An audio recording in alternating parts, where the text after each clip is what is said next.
गोटे घरोई nursing home रे जड़े प्रसूति महिला मृत्यु होगा पर तुमुल कांड घटी डाक्तर अवहेलू महिला मृत्यु होता अभियोग आनी मृत महिला संपर्क माने नर्सिंग होम रे व्यापक भंगारुजा करिसेंती।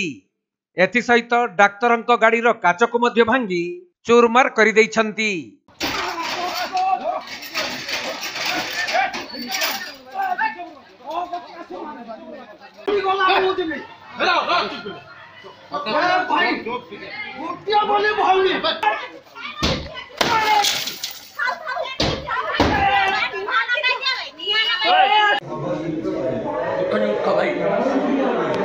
मिलिथिबा सूचना अनुजाई भद्रक धामनगर असुराली अंचलर प्रसूति महिला मामा जेना गतकाली गर्भ जंत्रणा अनुभव करिबारु तांकु चिकित्सा पई भद्रक गांधी पड़िया ठारे थिबा पाढ़ी नर्सिंग होम रे भर्ती करा जायथिला।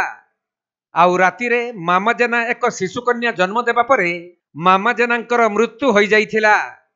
तेणु डाक्तरंक अवहेलारू तांकर मृत्यु होइथिबा अभियोग आनी मृत महिलांक परिवार और संपर्क माने नर्सिंग होम रे व्यापक भंगारुजा करिबा सहित डाक्तरंक गाड़ीर काच को मध्य भांगी चूरमार कर देइछंती।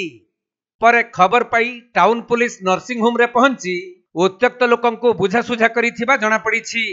घटनाटी घटी भद्रक रे जो पाड़ी नर्सिंग होम रे से जड़े महिला प्रसव होता समय जहाँ प्राथमिक सूचना है मृत्यु घटी तेणु से संक्रांत में परिवार स्वजन मैंने एठारे भंगारुजा कर बर्तमान पर्यटन प्राथमिक रिपोर्ट अच्छी से संक्रांत थाना रिपोर्ट होती आम आईन अनुजाई जहाँ कार्यानुष्ठान निया खूब शीघ्र नहीं दुईटी रिपोर्ट आम हस्तगत होती जी मृत्युवरण कर मृत्यु परिवार वाला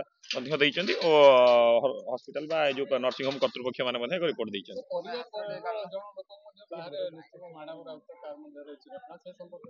देखो से घटना तो बर्तमान पर्यंत आम सम्मुख को आसी ना जदि देखो बर्तमान तो केस रजिस्टर है कौन अच्छी तार पुंखानुपुंख तदंत है कहुपर बर्तमान जेहेतु तदंत प्राथमिक स्तर में अच्छी से विषय परवर्ती समय जहाँ किसी आसे से हिसाब से आम कार्यानुष्ठान ग्रहण कर। भद्रक जिल्लारू सुनील दत्तଙ୍କ रिपोर्ट कोणार्क लाइव।